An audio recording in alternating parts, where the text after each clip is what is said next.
ലോക്സഭാ തെരഞ്ഞെടുപ്പിൻ്റെ ചൂടിലേക്ക് കേരളം എത്തിയതിന് ശേഷം വ്യൂ പോയിന്റിൽ ആദ്യത്തെ അതിഥിയാണ് മുസ്ലിം ലീഗിൻ്റെ സംസ്ഥാന general secretary Shri KPA Majeed. സ്വാഗതം വ്യൂ പോയിന്റിലേക്ക്. നമ്മളൊരു ലോക്സഭാ തെരഞ്ഞെടുപ്പിൻ്റെ തൊട്ട് മുമ്പിൽ നിൽക്കുകയാണ്.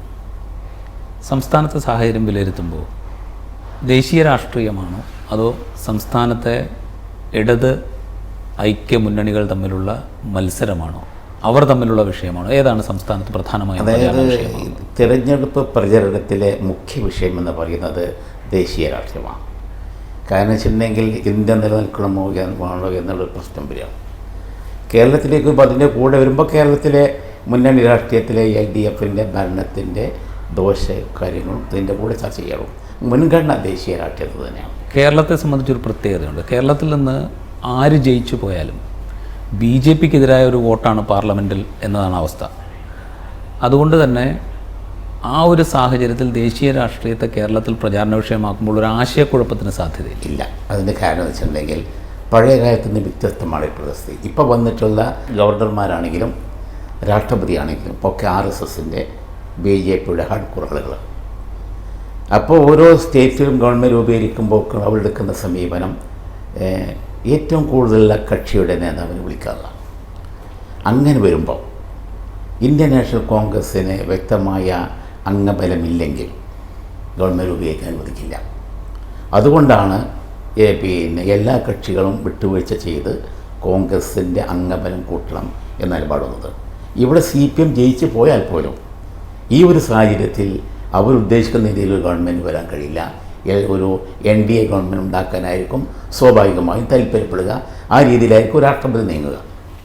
അതായത് CPM ജയിച്ചു പോയാലും കോൺഗ്രസ് ഏറ്റവും വലിയ ഒറ്റക്കക്ഷിയാകാത്തൊരു സാഹചര്യം ഉണ്ടായാൽ രാജ്യത്ത് NDA സർക്കാർ തുടരാനുള്ളൊരു സാഹചര്യമുണ്ട്. അത് ജനങ്ങളെ ബോധ്യപ്പെടുത്താൻ UDFും കോൺഗ്രസും ശ്രമിക്കുമെന്നല്ല. ഞങ്ങളത് പറയുന്നുണ്ടല്ലോ. കാരണം വെച്ചിട്ടുണ്ടെങ്കിൽ ഇന്നത്തെ ഒരു സാഹചര്യത്തിൽ NDA വരാതിരിക്കണമെങ്കിൽ മതേതര കക്ഷികൾ യോജിക്കണം എന്നുള്ള ഞങ്ങളുടെ ഒരു പൊതു നിലപാടുണ്ട്. ആ നിലപാടിൽ CPMന് വന്നൊരു പ്രശ്നം വെച്ചിട്ടുണ്ടെങ്കിൽ CPM എല്ലാ കാലത്തും മൂന്നാം മുന്നണി കാര്യം പറഞ്ഞിരുന്നു. അവർക്കതിന് കൂടാൻ കക്ഷിയുണ്ടായിരുന്നു. ഇപ്പോൾ ഇവിടെ ദുർബലമാണ്, വളരെ ദുർബലമാണ്. ഏറിയാൽ ഒരു 50 സീറ്റിൻ്റെ താഴെ മത്സരിക്കാൻ തന്നെ ചാൻസ് ഉള്ളൂ.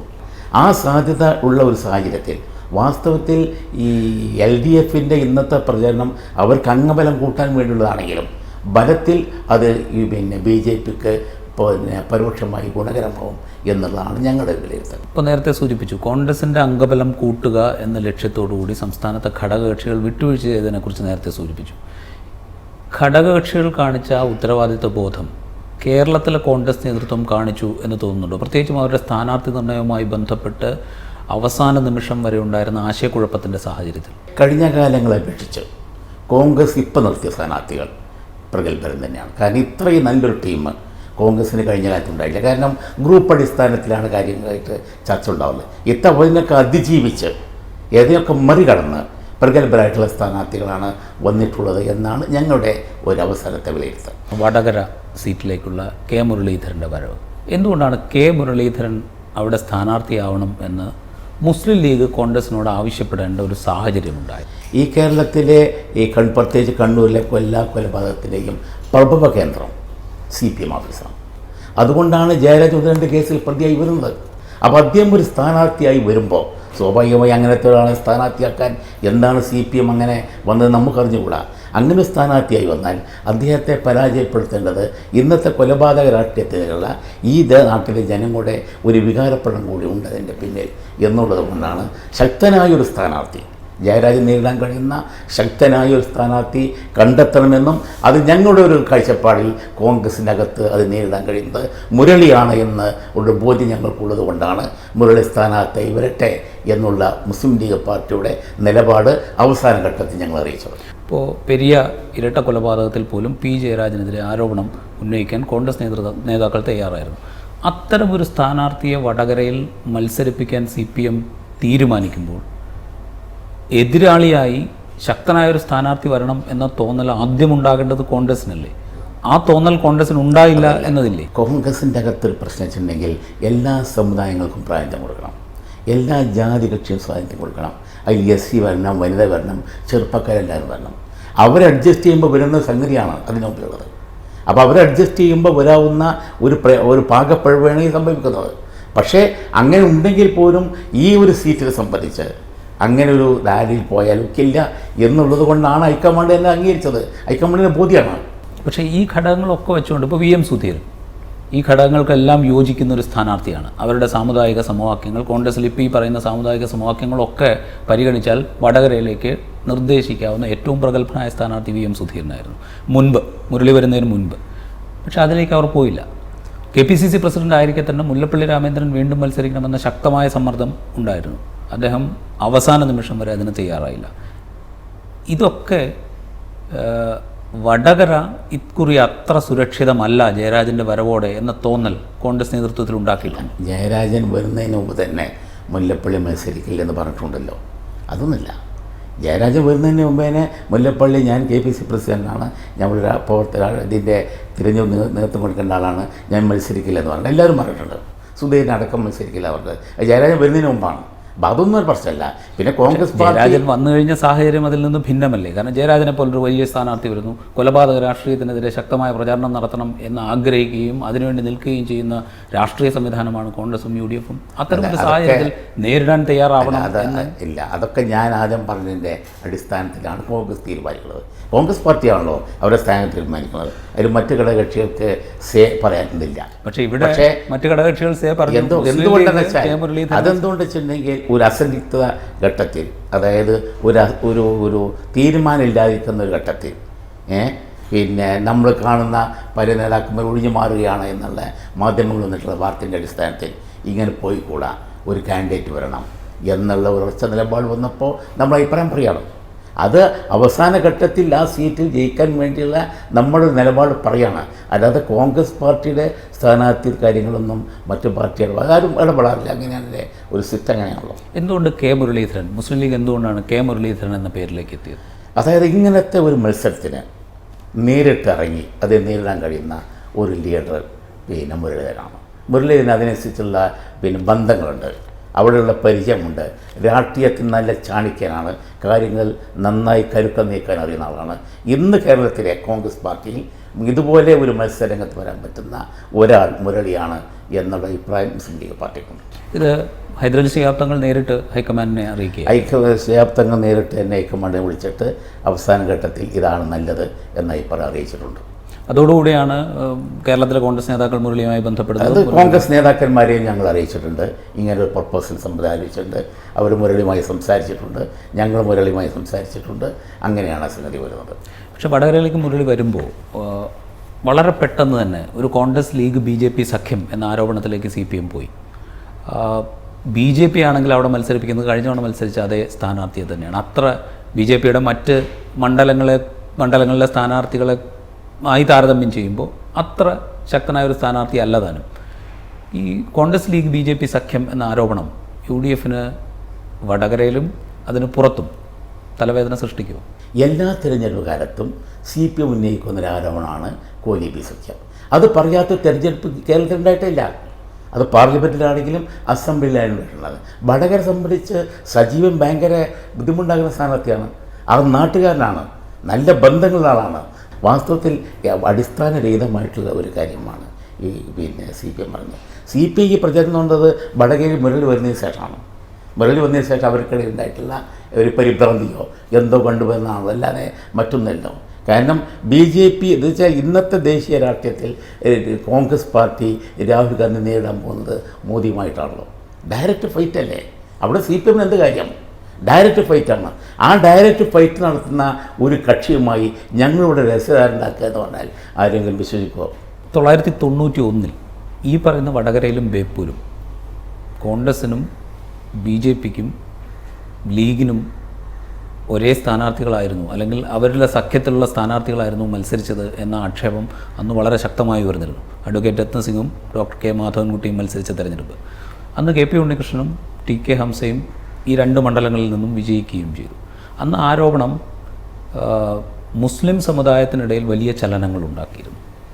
യഥാർത്ഥത്തിൽ അങ്ങനെ ഒരു കറുത്ത പൊട്ട് ഈ UDF രാഷ്ട്രീയത്തിൽ ഉണ്ടായതല്ലേ ഈ ആരോപണത്തെ സാധുവാക്കുന്ന ഒരു ഘടകം? അതല്ല, ഇവർ ഈ BJP കൂട്ടുകെട്ട് പറയുന്നത് മൈനോറിറ്റിയുടെ വോട്ട് കിട്ടാനാണ്.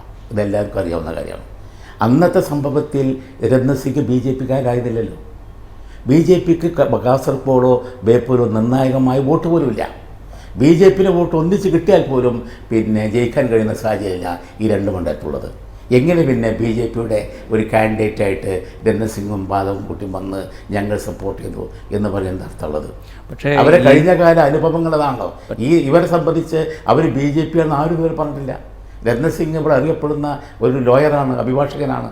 ആരും അദ്ദേഹത്തെ ബി ജെ പി ആക്കിയിട്ടില്ല.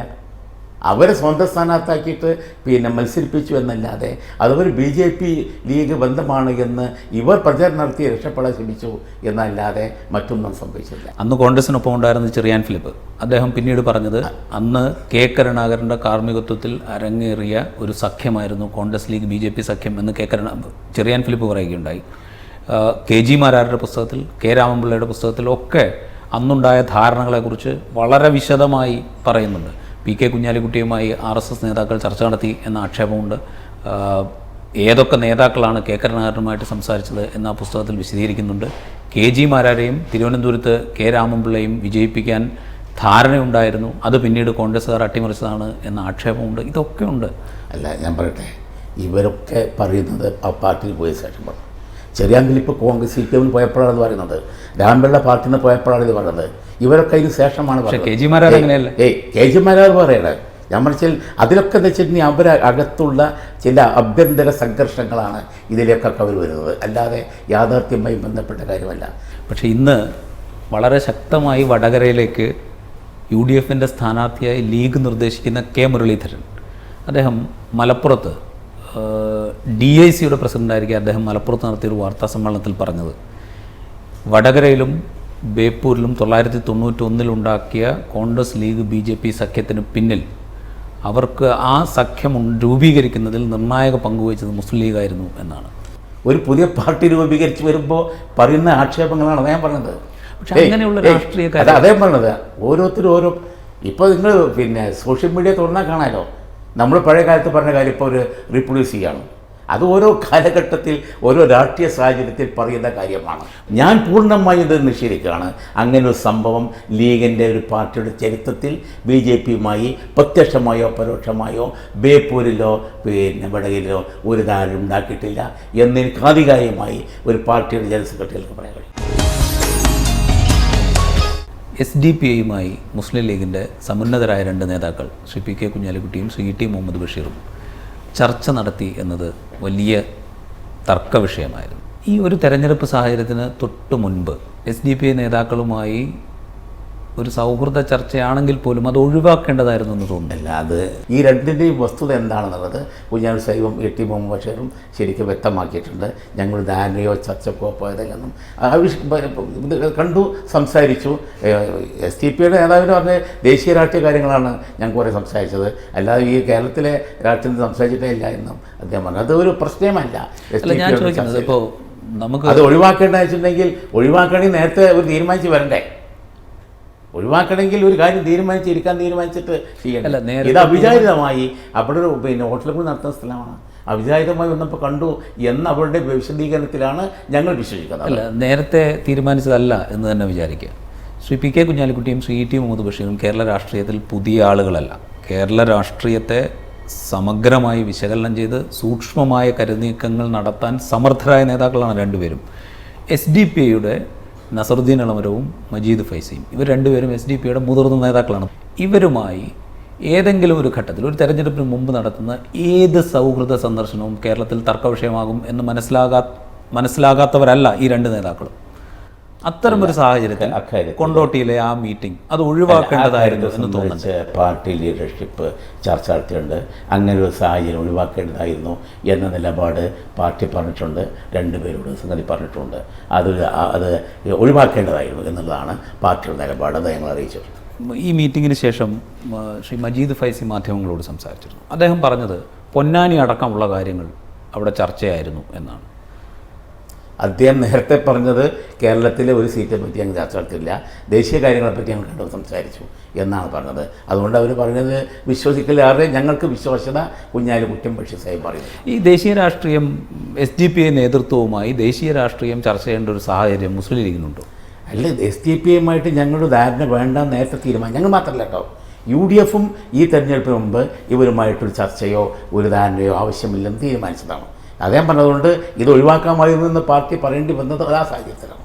പക്ഷേ ആ കൂടിക്കാഴ്ച വിവാദമായതിനു ശേഷം ഡോക്ടർ MK മുനീറാണ് ഏറ്റവും ശക്തമായി അതിനെതിരെ രംഗത്ത് വന്നത്. SDP-യുടെ വോട്ട് മുസ്ലിം ലീഗിന് ആവശ്യമില്ല എന്ന് പല വേദികളിൽ അദ്ദേഹം ശക്തമായി ആവർത്തിച്ചു.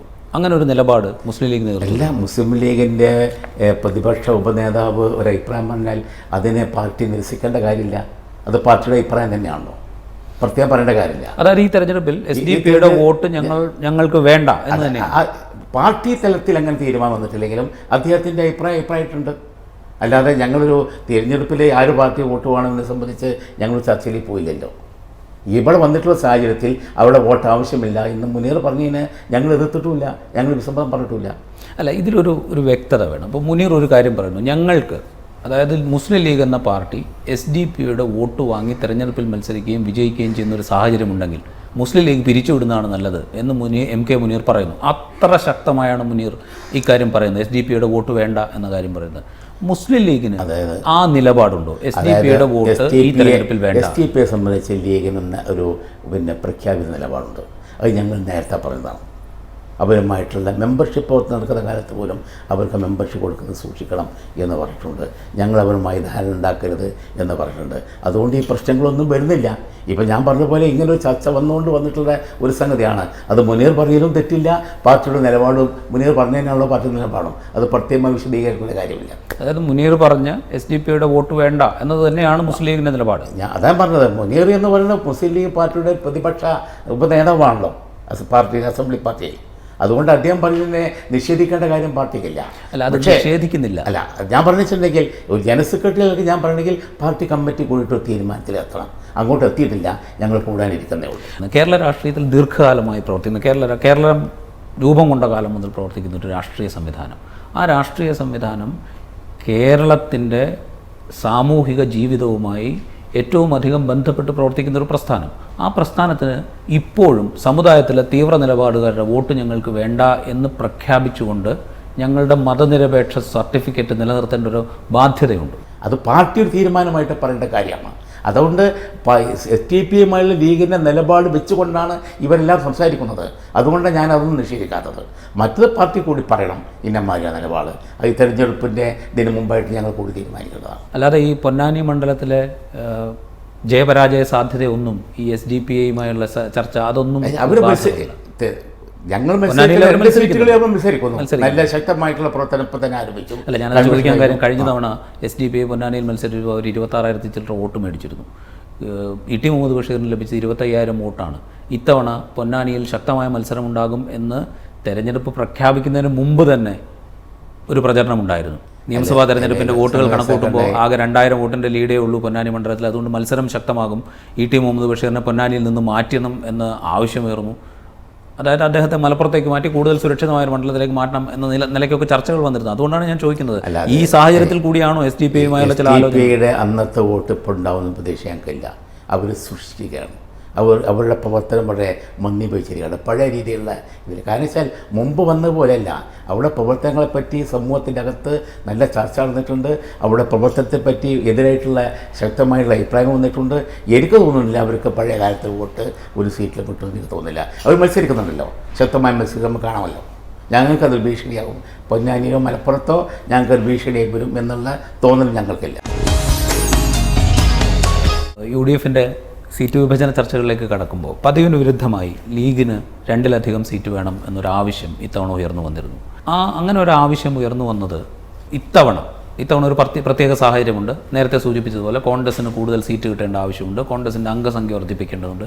അത്തരമൊരു സാഹചര്യത്തിൽ 2 സീറ്റ് മതി എന്നൊരവസ്ഥയിലേക്ക് ഉത്തരവാദിത്തപ്പെട്ട ഘടകകക്ഷി എന്നുള്ളതിൽ എല്ലാ കാലത്തും വന്ന പോലെ UDF-ന്റെ കെട്ടുറപ്പിനെ സംരക്ഷിക്കുക, കോൺഗ്രസിലെ പ്രശ്നങ്ങളെ ഇല്ലാതാക്കുക എന്ന ഉത്തരവാദിത്തം ലീഗ് ഏറ്റെടുക്കുന്നത് പോലെ ഇത്തവണയും അതേ ലീഗ് ഏറ്റെടുത്തുകൊണ്ട് 2 സീറ്റ് മതി എന്ന് അവസാനിപ്പിക്കുകയാണ് ഉണ്ടായത്. അങ്ങനെ 2 സീറ്റ് തന്നെ മത്സരിക്കാനും തീരുമാനിച്ചു. ഇത്തവണ 2 സീറ്റിൽ അവസാനിപ്പിക്കുന്നത് ഭാവിയിൽ എന്തെങ്കിലും കോൺഗ്രസിൽ നിന്ന് കൂടുതൽ സീറ്റുകളെക്കുറിച്ചുള്ള വാഗ്ദാനമോ അത്തരം എന്തെങ്കിലും ധാരണകളോ അങ്ങനെ എന്തെങ്കിലും ഉണ്ടായില്ല? ഇത്തവണ നമ്മൾ ലോകസഭ പാർലമെൻറ്റ് സീറ്റുകളെ പറ്റിയാണ് ചർച്ച ചെയ്തത്. അതെന്താ വെച്ചാൽ ഞങ്ങൾക്ക് നേരത്തെ 2 രാജ്യസഭ ഉണ്ടായിരുന്നു. അത് രണ്ടും പുനഃസ്ഥാപിക്കണം എന്ന് തീരുമാനിച്ചു. ഇതിൻ്റെ കൂടെ ലോകസഭ ഞാൻ പറഞ്ഞ നേരത്തെ സാഹചര്യത്തിലാണ് ലോകസഭ സീറ്റ് 2 തീരുമാനിച്ചത്. അതുകൊണ്ട് ഇപ്പോൾ ഉണ്ടായിട്ടുള്ള ഞങ്ങളുടെ ജെന്റിൽമെൻ എഗ്രിമെൻറ്റ് ഭാവിയിൽ ഇതുപോലെ തുടരും എന്ന് പറയാനൊക്കില്ല. അത് അന്നത്തെ സാഹചര്യത്തിനനുസരിച്ച് ഞങ്ങൾ ചെയ്യേണ്ട കാര്യമാണ്. കാരണം വെച്ചാൽ ലീഗിനെ സംബന്ധിച്ചോളം ഇതിൻ്റെ ശക്തിബന്ധങ്ങൾ നോക്കിക്കഴിഞ്ഞാൽ 2 സീറ്റ് മാത്രം മതിയാവില്ല എന്നുള്ള കാര്യം അവർ തന്നെ സമ്മതിച്ചിട്ടുണ്ട്. കോൺഗ്രസ് പാർട്ടി ഉഭയകക്ഷി ചർച്ചയിൽ തന്നെ ലീഗിൻ്റെ വാദം ന്യായമാണ് എന്ന് അംഗീകരിച്ചിട്ടുണ്ട്. ഞങ്ങൾക്ക് നേരത്തെ വടകര സീറ്റ് തന്നിട്ടുണ്ട്. ഞങ്ങൾക്ക് നേരത്തെ കാസർഗോഡ് ഞങ്ങൾ നോമിനേഷൻ കൊടുത്തിട്ടുണ്ട്. അപ്പോൾ അതൊക്കെ ഒരു സാഹചര്യം വെച്ചിട്ട് ഞങ്ങൾ മാറിയതാണ്. അതുകൊണ്ട് ലീഗിന് കൂടുതൽ സീറ്റ് തരുന്ന കാര്യത്തിൽ കോൺഗ്രസിൻ്റെ അകത്ത് വലിയ അഭിപ്രായ ഭിന്നത ഉണ്ടായിരുന്നില്ല. പക്ഷേ ഇപ്പോഴത്തെ ഒരു പ്രത്യേക സാഹചര്യത്തിൽ ഞങ്ങൾ വിട്ടുവീഴ്ച ചെയ്തു. അതോടൊപ്പം തന്നെ 2 രാജ്യസഭാ സീറ്റ് കൂടി ഞങ്ങൾ പുനഃസ്ഥാപിച്ചുകൊണ്ടുള്ള ഒരു ധാരണ ഉണ്ടായത്. ഭാവിയിൽ എന്ത് വരുന്നതെന്ന് സംബന്ധിച്ച് അന്നാണ് തീരുമാനിക്കുക. അതായത് അടുത്ത് വരുന്ന രാജ്യസഭയിലേക്ക് ഒഴിവ് വരുന്ന ഒരു സീറ്റ് മുസ്ലിം ലീഗിനായിരിക്കും. അടുത്തത് ലീഗിന്, അത് പിന്നെ വരുന്ന ഒരു സീറ്റുണ്ട്, അത് മുസ്ലിം ലീഗ് പാർട്ടി. ഈ സംസ്ഥാനത്ത് ഒരു പൊതു തെരഞ്ഞെടുപ്പ് ചിത്രം പരിശോധിക്കുമ്പോൾ ഈ പിണറായി വിജയൻ സർക്കാർ 2.5 വർഷം കഴിഞ്ഞു, അല്ലെങ്കിൽ 3 വർഷത്തോടെ എടുക്കുന്നു. ആ സർക്കാരിൻ്റെ ഒരു പ്രകടനം സൂക്ഷ്മമായി വിലയിരുത്തുന്ന ഒരു തെരഞ്ഞെടുപ്പായി ഇത് മാറുമോ ഈ ലോക്സഭാ തെരഞ്ഞെടുപ്പ്? കേരളത്തിൽ അതുകൂടി ഒരു പരിഗണിക്കേണ്ട ഒരു കാര്യമാണ്. കാരണം വെച്ചാൽ ഈ ഗവൺമെൻറ് വന്നതിന് ശേഷം ഉണ്ടായിട്ടുള്ള ഈ 1000 ദിവസങ്ങളിൽ നടന്ന കാര്യങ്ങൾ തീർച്ചയായും ചർച്ച ചെയ്യപ്പെടണം. കാരണം അങ്ങനെയാണ് ഇത് എന്ന് വെച്ചിട്ടുണ്ടെങ്കിൽ അവർക്ക് എടുത്ത് പറയാവുന്ന നേട്ടം, ഇപ്പോൾ വലിയൊരു പ്രളയമുണ്ടായി. ആ പ്രളയത്തെ അതിജീവിക്കാൻ വേണ്ടി എല്ലാവരും സഹകരിച്ചാണ്. ആ പ്രളയത്തിന് ശേഷം ഒരു നവകേരള സൃഷ്ടിപ്പിന് വേണ്ടിയുള്ള ഒരു കാര്യങ്ങൾ ചെയ്തിട്ടില്ല. പിന്നെ കൊലപാതക രാഷ്ട്രീയമുണ്ട്. മുസ്ലിങ്ങളെ സംബന്ധിച്ചാണെങ്കിൽ ശരിയത്ത് ആക്ട് എന്ന് പറഞ്ഞിട്ടുണ്ടെങ്കിൽ 37 ആക്ടാണ്. അതിന് പുതിയ റൂൾ ഉണ്ടായിരിക്കണം ഗവൺമെൻറ്. ആ റൂൾ വന്നതോടുകൂടി നമുക്ക് ഇസ്ലാമിക ശരീഅത്തനുസരിച്ച് നമുക്ക് മുന്നോട്ട് പോകണമെങ്കിൽ, വിവാഹമാണെങ്കിലും സ്വത്തവകയൊക്കെ ചെയ്യണമെങ്കിൽ നമ്മൾ ശരീഅത്ത് ആക്ട് അനുസരിച്ച് ഞങ്ങൾ അപ്ലിക്കബിൾ ആണ് എന്ന് എഴുതി കൊടുക്കണം. എഴുതി കൊടുത്ത് സ്റ്റാമ്പിൽ ഒരു 100 രൂപേൻ്റെ സ്റ്റാമ്പ് പേപ്പർ എഴുതി അത് നോട്ട് അറ്റസ്റ്റ് ചെയ്തിട്ട് ദാസാർ കൊടുക്കണം. ദാസിൽ അന്വേഷിച്ച് തീരുമാനിക്കണം.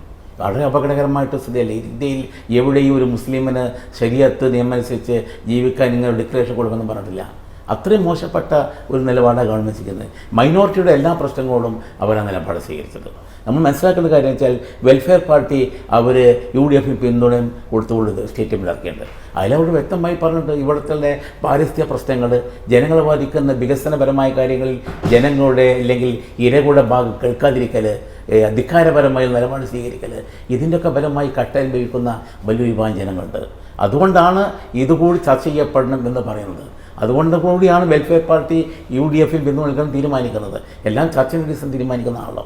അപ്പോൾ ചർച്ച ചെയ്യപ്പെടുന്ന സംഗതി കേരള രാഷ്ട്രീയം തന്നെയാണ്. ഏറ്റവും അവസാനമായ ഒരു കാര്യം, 20 സീറ്റിൽ UDF എത്ര സീറ്റാണ് മുസ്ലിം ലീഗ്? UDF എണ്ണം ഞാൻ പറയുന്നത് ശരിയല്ല. പക്ഷേ കേരളത്തിലെ ഒരുവിധം എല്ലാ പാർലമെൻറ്റ് മണ്ഡലയോഗത്തിൽ ഞാൻ പോയിട്ടുണ്ട്. നല്ല മുന്നേറ്റമാണ്. നല്ല മുന്നേറ്റം വെച്ചാൽ നല്ല ജനപങ്കാളിത്തമാണ് കാണുന്നത്. നല്ല ആവേശം കാണുന്നുണ്ട്. മോശമല്ലാത്ത രീതിയിലുള്ളൊരു റിസൾട്ട് ഉണ്ടാകുമെന്നാണ് എൻ്റെ പ്രതീക്ഷ. എണ്ണം നമുക്ക് പറയാൻ പറ്റില്ലെങ്കിലും നല്ല എണ്ണത്തിൽ നല്ല CPM അധിക സീറ്റ് ഉണ്ടാകുമെന്ന് എനിക്ക് തോന്നുന്നില്ല. വളരെയധികം നന്ദി.